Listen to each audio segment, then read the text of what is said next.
மிதுன ராசி நேயர்களுக்கான செப்டம்பர் மாத பலன்கள் எப்படி இருக்குன்னு பார்க்கலாம். ராசியிலேயே வந்து குரு உட்கார்ந்துருக்கிறாரு. ஆல்ரெடி வந்துட்டு ரொம்ப மனக்குழப்பம், கவலை, இந்த இடமாற்றம் இதெல்லாம் நிச்சயமாக ஏற்படும்.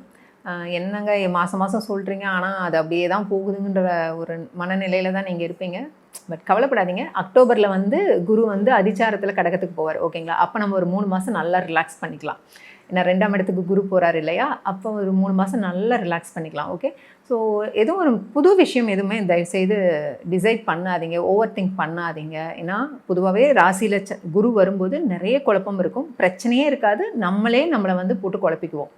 சரிங்களா? கட்டாயம் வந்து இந்த நிலை இப்படியே தான் போகுமா அப்படின்லாம் ரொம்ப ஃப்யூச்சருக்கு யோசிக்காதீங்க.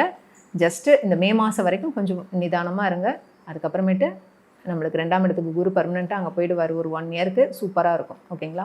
ஸோ 2லையும் 3லையும் சுக்கிரன் மாறி மாறி போகிறாரு. அதாவது செப்டம்பர் 15 வரைக்கும் உங்களுக்கு 2ஆம் இடத்துலையும், அதுக்கப்புறம் 3ஆம் இடம். ஸோ இந்த 2 இடத்துலையுமே சுக்கிரன் இருக்கிறனால உங்களுக்கு இந்த ஃபுட்டு விஷயம், ட்ரெஸ்ஸு விஷயம் இதெல்லாமே ரொம்ப நல்லாயிருக்கும். ஃப்ரெண்ட்ஸ்னால சப்போர்ட் கிடைக்கிறது இதெல்லாமே கட்டாயம் கிடைக்கும். ஸோ நல்ல இனிமையான பேச்சு, ஓகேங்களா, நல்ல வார்த்தைகள் இதெல்லாம் காதில் கேட்பீங்க. குருவோட ஆசீர்வாதம் கிடைக்கும். இதெல்லாம் ரொம்ப நல்லாயிருக்கும். அதே மாதிரி 3ஆம் இடத்துல சூரியன் இருக்கிறனால இந்த கவர்மெண்ட் ரிலேட்டடான முயற்சிகள்லாம் எடுங்க. உங்களுக்கு கட்டாயம் இந்த செப்டம்பர் 15 வரைக்குமே ரொம்ப நல்லாயிருக்கு. ஸோ அது வந்து சக்ஸஸ் ஆகிடும். ஆல்ரெடி 3ஆம் இடத்துல கேது இருக்கிறதும் நல்ல இது தான், பெரிய மைனஸ் கிடையாது உங்களுக்கு. ஸோ நல்ல முயற்சி பண்ணுங்கள். இந்த கவர்மெண்ட் ரிலேட்டடாக என்ன விஷயம் பண்ணணும்னு நினைக்கிறீங்களோ அது இந்த செப்டம்பர் 15-17 பண்ணிக்கோங்க. ஓகேங்களா? கட்டாயம் வந்து சக்ஸஸ் ஆகும். அதுக்கப்புறம் ஆல்ரெடி 4ஆம் இடத்துல செவ்வாய் இருக்கார் இல்லையா? உங்களுக்கு மிதுன ராசிக்கு கன்னியில் செவ்வாய் இருக்கார். 14ஆம் தேதி வந்துட்டு கன்னியிலேருந்து துலாமுக்கு போகிறாரு. ஸோ கிட்டத்தட்ட இந்த 2 இடம் இருக்கிறது வந்து கொஞ்சம் உடம்புல வந்து டயர்ட்னஸ் அதிகமாக இருக்கும், ஃபீவர் ஏற்படும். சரிங்களா? இந்த படிக்கிற குழந்தைங்க வந்து கட்டாயம் அன்னன்னைக்கு லெசன் வந்து முடிச்சிடுங்க, தள்ளி போடாதீங்க. போட்டித் தேர்வுக்கு போகிறவங்க எல்லாருமே கொஞ்சம் உங்களை நல்லா திறன்பட உங்களை வந்து செயல்படுத்திக்கோங்க. ஓகேங்களா? ஸோ ரொம்ப கேர்லெஸ்ஸாலாம் இருக்க வேண்டாம்.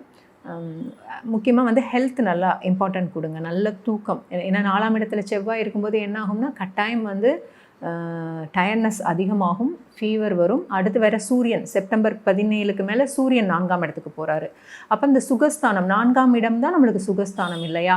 அப்போ அந்த இடத்துல போய் சூரியன் செவ்வாய் இவங்கெல்லாம் இருக்கும்போது நிச்சயமாக வந்து அது பாதிக்கப்படும். ஓகேங்களா?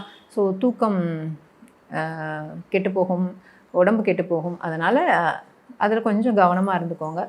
ஃபுட்டு நல்லா ஹெல்த்தியான ஃபுட்டு எடுத்துக்கோங்க. கொஞ்சம் நல்ல கீரை, பழங்கள் இதெல்லாம் எடுத்துக்கோங்க. இதெல்லாம் தான் ரொம்ப முக்கியம். ஓகேங்களா? அதுக்கப்புறம் பார்த்திங்கன்னா ராசிக்கு 10ஆம் இடத்துல சனி இருக்கார், 9ஆம் இடத்துல ராகு. பொதுவாக 9ஆம் இடத்துல ராகு இருக்கும்போது ஏதோ ஒரு நம்மளை கட்டி போட்டு வச்சுருக்கிற மாதிரியான ஒரு தன்மையை வந்து கொடுப்பாங்க. இந்த எதிரிகள், அதாவது நம்மளுக்கு இந்த கண்ணுக்கு தெரியாத எதிரிகள், இல்லை தெரிஞ்ச எதிரிகள், இவங்களோட தொல்லைகள் கொஞ்சம் அதிகமாக இருக்கும். சரிங்களா? ஆல்ரெடி வந்து ராசியிலே குரு இருக்கார், அதுவே ஒரு மனக்குழப்பம். இதில் 9ஆம் இடத்துல ராகு, 10ஆம் இடத்துல சனி பகவான். ஓகே. தொழிலில் இருக்கிறவங்க ரொம்ப கவனமாக இருங்க. புது இன்வெஸ்ட்மெண்ட் இதெல்லாம் வேண்டாம், கொஞ்சம் அவாய்ட் பண்ணிக்கோங்க. அது இப்படி இந்தளவுக்கு மோசமாக இருக்கேன்னு நினச்சலாம் தயவுசெய்து கவலையும் படாதீங்க. இது வந்து ஸ்டாண்டர்ட் கிடையாது. இந்த ஒரு மாதத்துக்கான பலன்கள் தான். நம்ம கொஞ்சம் முன்னெச்சரிக்கையாக இருந்துக்கிறது நல்லது. சரிங்களா? ஓவரால் இந்த மந்த் நம்ம பார்க்க வேண்டிய விஷயம் என்னென்னா, கவர்மெண்ட் ரிலேட்டடான விஷயங்கள் இந்த செப்டம்பர் 15-16க்குள்ளார நீங்கள் செயல்படுத்திக்கோங்க, நல்லாயிருக்கும். அதுக்கப்புறமேட்டு 4ஆம் இடத்துக்கு போகிறனால நான் ஆல்ரெடி சொன்னது தான். ஸோ ஹெல்த்துக்கு நல்ல இம்பார்ட்டன்ட் கொடுங்க, அசால்ட்டாக இருக்காதீங்க. ஃபீவர் இந்த மாதிரி வர மாதிரி இருக்கும், அதனால் அதில் கொஞ்சம் கவனமாக எடுத்துக்கோங்க. சரிங்களா? ஸோ அதே மாதிரி அம்மாவுக்கு ஒரு சின்ன ஹெல்த் பிரச்சனைனாலுமே இமீடியட்டாக பாருங்கள், அவங்கள கொஞ்சம் டேக் கேர் பண்ணிக்கோங்க. மற்றபடி நல்லா இருக்குது, சூப்பராக இருக்குது, நல்லாயிருக்கும். நீங்கள் வந்து எப்போவுமே நான் ஆல்ரெடி உங்களுக்கு சொல்கிறது தான், இருந்தாலும் திரும்ப உங்களுக்கு ஞாபகப்படுத்துகிறேன். மிதுனம் அப்படிங்கிறது ஒரு காற்று ராசி. சரிங்களா? அப்போ எப்போவுமே ஏதாவது ஒரு மந்திரம் வந்து நீங்கள் வந்து சொல்லிக்கிட்டே இருக்கிறது உங்களுக்கு ரொம்ப நல்லது. நான் சொல்லும்போது அது சாதாரணமாக இருக்கும், பட் அதை நீங்கள் சொல்லி பாருங்கள். சொல்லி பார்த்தீங்கன்னா தான் அதோட என்ன சொல்கிறது, அதோட பலன்களை வந்து நீங்கள் உணர முடியும். சரிங்களா? ஸோ ஏதாவது ஒரு மந்திரம் சொல்லுங்கள். கோவிலுக்கு போகும்போது கட்டாயம் ஊதுபத்தி, சாம்பிராணி இதெல்லாம் வாங்கிட்டு போய் அங்கே ஏற்றி வைங்க. ஓகேங்களா? காற்றோடு அது கலக்கும்போது உங்களுக்கான அந்த பாசிட்டிவ் எனர்ஜி அதிகமாக கிடைக்கும். கண்டிப்பாக மந்திரங்கள் சொல்கிறது உங்களுக்கு ரொம்ப நல்லது. ஸோ என்ன மந்திரங்கள் சொல்லலாம் அப்படின்லாம் கன்ஃபியூஸ் ஆகாதீங்க. ரொம்ப ஈஸியாக ஓம் நம சிவாயா, சிவசிவா ஏதாவது ஒரு வேலை செய்கிறீங்க, ஏதோ ஒரு ஸ்டார்ட் பண்ணுறீங்க அப்படிங்கும்போது ஓம் சொன்னீங்கன்னா கூட போதுமானது தான். ஓகேங்களா? ஓம் நம சிவாய சொல்லுங்கள், ஓம் நமோ நாராயணா சொல்லுங்கள், இல்லை ஓம் சரவண பவ, இதில் எந்த மந்திரத்தை சொன்னாலும். ஆனால் ஒவ்வொரு மந்திரத்துக்கும் ஒவ்வொரு மகத்துவம் இருக்குது. ஓகேங்களா? ரொம்ப பயமான மனநிலையில் வந்து நமசிவாயா சொன்னிங்கன்னா அந்த பயம் உங்களை விட்டு போயிடும். அதே மாதிரி செல்வ செழிப்பு இதெல்லாம் கிடைக்கணும்னா ஓம் சரவண பவ சொல்லலாம். எதிரிகள் தொல்லை நீங்கும் ஓம் சரவண பவ சொல்லும்போது. நமோ நாராயணா எல்லா செல்வமும் கிடைக்கும். சரிங்களா? ஸோ சிம்பிளாக அழகாக இந்த மந்திரங்களை சொல்லி உங்களோட வாழ்க்கையை மேம்படுத்திக்கணும்.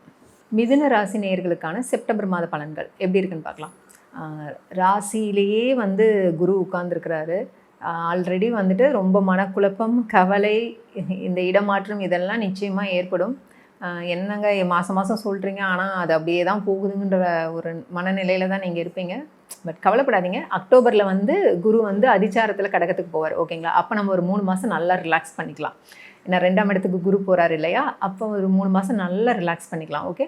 ஸோ எதுவும் ஒரு புது விஷயம் எதுவுமே தயவுசெய்து டிசைட் பண்ணாதீங்க, ஓவர் திங்க் பண்ணாதீங்க. ஏன்னா பொதுவாகவே ராசியில் குரு வரும்போது நிறைய குழப்பம் இருக்கும், பிரச்சனையே இருக்காது, நம்மளை வந்து போட்டு குழப்பிக்குவோம்.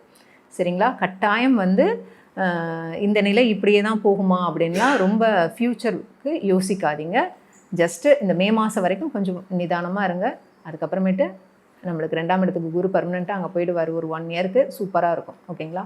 ஸோ 2லையும் 3லையும் சுக்கிரன் மாறி மாறி போகிறாரு. அதாவது செப்டம்பர் 15 வரைக்கும் உங்களுக்கு 2ஆம் இடத்துலையும், அதுக்கப்புறம் 3ஆம் இடம். ஸோ இந்த 2 இடத்துலையுமே சுக்கிரன் இருக்கிறனால உங்களுக்கு இந்த ஃபுட்டு விஷயம், ட்ரெஸ்ஸு விஷயம் இதெல்லாமே ரொம்ப நல்லாயிருக்கும்.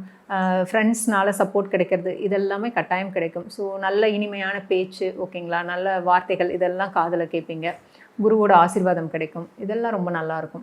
அதே மாதிரி 3ஆம் இடத்துல சூரியன் இருக்கிறனால இந்த கவர்மெண்ட் ரிலேட்டடான முயற்சிகள்லாம் எடுங்க. உங்களுக்கு கட்டாயம் இந்த செப்டம்பர் 15 வரைக்குமே ரொம்ப நல்லாயிருக்கு. ஸோ அது வந்து சக்ஸஸ் ஆகிடும். ஆல்ரெடி 3ஆம் இடத்துல கேது இருக்கிறதும் நல்ல இது தான், பெரிய மைனஸ் கிடையாது உங்களுக்கு.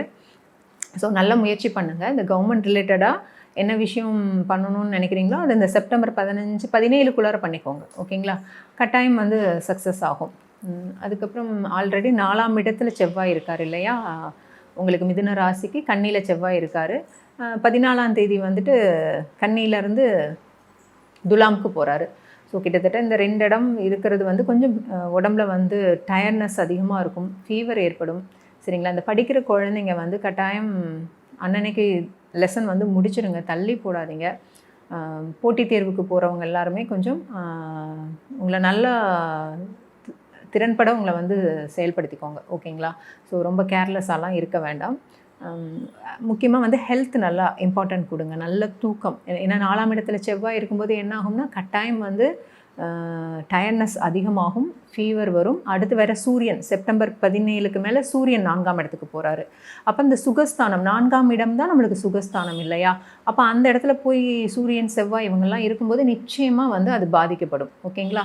ஸோ தூக்கம் கெட்டுப்போகும், உடம்பு கெட்டுப்போகும். அதனால் அதில் கொஞ்சம் கவனமாக இருந்துக்கோங்க. ஃபுட்டு நல்லா ஹெல்த்தியான ஃபுட்டு எடுத்துக்கோங்க. கொஞ்சம் நல்ல கீரை, பழங்கள் இதெல்லாம் எடுத்துக்கோங்க. இதெல்லாம் தான் ரொம்ப முக்கியம். ஓகேங்களா?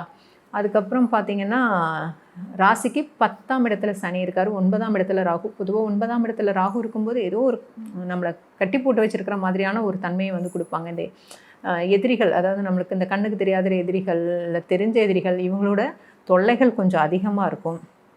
சரிங்களா? ஆல்ரெடி வந்து ராசியிலே குரு இருக்கார், அதுவே ஒரு மனக்குழப்பம். இதில் 9ஆம் இடத்துல ராகு, 10ஆம் இடத்துல சனி பகவான். ஓகே. தொழிலில் இருக்கிறவங்க ரொம்ப கவனமாக இருங்க. புது இன்வெஸ்ட்மெண்ட் இதெல்லாம் வேண்டாம், கொஞ்சம் அவாய்ட் பண்ணிக்கோங்க. அது இப்படி இந்தளவுக்கு மோசமாக இருக்கேன்னு நினச்சலாம் தயவுசெய்து கவலையும் படாதீங்க. இது வந்து ஸ்டாண்டர்ட் கிடையாது. இந்த ஒரு மாதத்துக்கான பலன்கள் தான். நம்ம கொஞ்சம் முன்னெச்சரிக்கையாக இருந்துக்கிறது நல்லது. சரிங்களா? ஓவரால் இந்த மந்த் நம்ம பார்க்க வேண்டிய விஷயம் என்னென்னா, கவர்மெண்ட் ரிலேட்டடான விஷயங்கள் இந்த செப்டம்பர் 15, 16 நீங்கள் செயல்படுத்திக்கோங்க, நல்லாயிருக்கும். அதுக்கப்புறமேட்டு 4ஆம் இடத்துக்கு போகிறனால நான் ஆல்ரெடி சொன்னது தான். ஸோ ஹெல்த்துக்கு நல்ல இம்பார்ட்டன்ட் கொடுங்க, அசால்ட்டாக இருக்காதீங்க. ஃபீவர் இந்த மாதிரி வர மாதிரி இருக்கும், அதனால் அதில் கொஞ்சம் கவனமாக எடுத்துக்கோங்க. சரிங்களா? ஸோ அதே மாதிரி அம்மாவுக்கு ஒரு சின்ன ஹெல்த் பிரச்சனைனாலுமே இமீடியட்டாக பாருங்கள், அவங்கள கொஞ்சம் டேக் கேர் பண்ணிக்கோங்க. மற்றபடி நல்லா இருக்குது, சூப்பராக இருக்குது, நல்லாயிருக்கும். நீங்கள் வந்து எப்போவுமே நான் ஆல்ரெடி உங்களுக்கு சொல்கிறது தான், இருந்தாலும் திரும்ப உங்களுக்கு ஞாபகப்படுத்துகிறேன். மிதுனம் அப்படிங்கிறது ஒரு காற்று ராசி, சரிங்களா?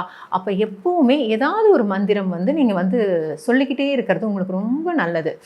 நான் சொல்லும்போது அது சாதாரணமாக இருக்கும், பட் அதை நீங்கள் சொல்லி பாருங்கள். சொல்லி பார்த்தீங்கன்னா தான் அதோட என்ன சொல்கிறது, அதோட பலன்களை வந்து நீங்கள் உணர முடியும், சரிங்களா? ஸோ ஏதாவது ஒரு மந்திரம் சொல்லுங்கள். கோவிலுக்கு போகும்போது கட்டாயம் ஊதுபத்தி, சாம்பிராணி இதெல்லாம் வாங்கிட்டு போய் அங்கே ஏற்றி வைங்க, ஓகேங்களா? காற்றோடு அது கலக்கும்போது உங்களுக்கான அந்த பாசிட்டிவ் எனர்ஜி அதிகமாக கிடைக்கும். கண்டிப்பாக மந்திரங்கள் சொல்கிறது உங்களுக்கு ரொம்ப நல்லது. ஸோ என்ன மந்திரங்கள் சொல்லலாம் அப்படின்லாம் கன்ஃபியூஸ் ஆகாதீங்க. ரொம்ப ஈஸியாக ஓம் நம சிவாயா, சிவசிவா, ஏதாவது ஒரு வேலை செய்கிறீங்க, ஏதோ ஒரு ஸ்டார்ட் பண்ணுறீங்க அப்படிங்கும்போது ஓம் சொன்னிங்கன்னா கூட போதுமானது தான், ஓகேங்களா? ஓம் நம சிவாயா சொல்லுங்கள், ஓம் நமோ நாராயணா சொல்லுங்கள், இல்லை ஓம் சரவண பவ, இதில் எந்த மந்திரத்தை சொன்னாலும், ஆனால் ஒவ்வொரு மந்திரத்துக்கும் ஒவ்வொரு மகத்துவம் இருக்குது, ஓகேங்களா? ரொம்ப பயமான மனநிலையில் வந்து நமசிவாயா சொன்னிங்கன்னா அந்த பயம் உங்களை விட்டு போயிடும். அதே மாதிரி செல்வ செழிப்பு இதெல்லாம் கிடைக்கணும்னா ஓம் சரவண பவ சொல்லலாம். எதிரிகள் தொல்லை நீங்கும் ஓம் சரவண பவ சொல்லும்போது. நமோ நாராயணா, எல்லா செல்வமும் கிடைக்கும், சரிங்களா? ஸோ சிம்பிளாக அழகாக இந்த மந்திரங்களை சொல்லி உங்களோட வாழ்க்கையை மேம்படுத்திக்கணும்.